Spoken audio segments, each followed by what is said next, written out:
Okay, let's get into it. We're looking at this situation around the American Music Awards recently, Mhm. and specifically not about who won, but about someone who, well, wasn't there, Taylor Swift. Right.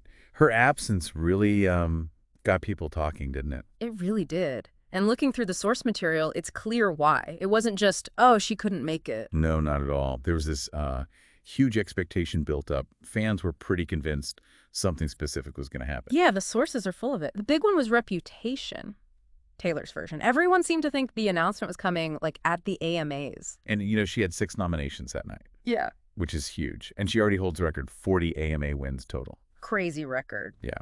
But even her losing those nominations wasn't really the focus, was it? The sources show the real energy was around her not being there. And no announcement. And definitely no announcement. Yeah, you really see it in those fan posts mentioned in the sources. Like that one just yelling, where T-Fizz is Taylor Swift, and where is Ray PV, caps and everything. Exactly. Or the other one saying they fell for the propaganda, like they felt tricked into expecting it. It shows how real that anticipation was. It wasn't just a casual wish.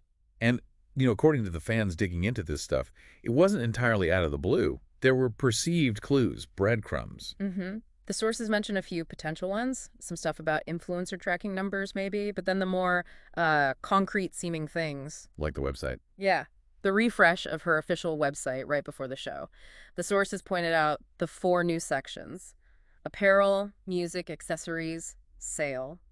AMS. Right. That felt like a massive hint to a lot of fans, didn't it? Oh, absolutely. And then there was also the song placement. Yeah, the re-recorded version of Look What You Made Me Do. From Reputation, yeah. Yeah. Used in, a really key scene in the Handmaid's Tale finale. So for people already thinking Reputation was next, that probably felt like, okay, confirmation. Exactly. It all seemed to be lining up for a big AMA reveal, so the Right. silence was loud. Okay, so this deep dive then, it's about getting under the skin of that specific reaction, that disappointment, and seeing how it connects to the much, much bigger picture. Precisely.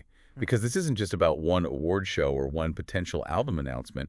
It plugs right into Taylor Swift's whole mission to re-record her first 6 albums. Right. The context the sources give is crucial here.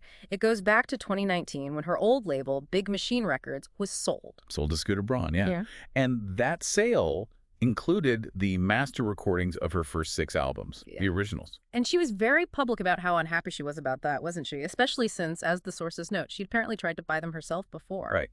Which led her, pretty quickly actually, to announce she was just going to re-record everything, create new masters. It's Taylor's version masters. Exactly. The one she owns and controls completely. It's a huge power move, reclaiming her work. And when you look at where things stand now, Reputation and her debut album, Taylor Swift, are the only 2 left from that original batch. They're the last ones waiting for their Taylor's version release. So the anticipation around the AMAs, it wasn't just, yay, new music. It was tied into this whole saga of artistic ownership. Absolutely.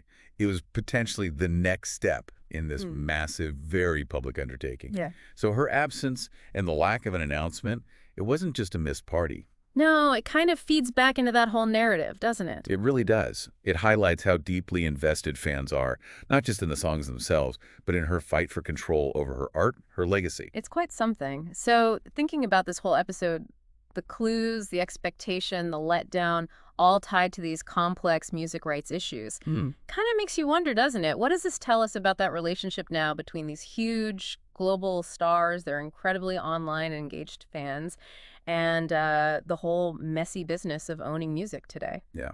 That dynamic is definitely something worth thinking more about.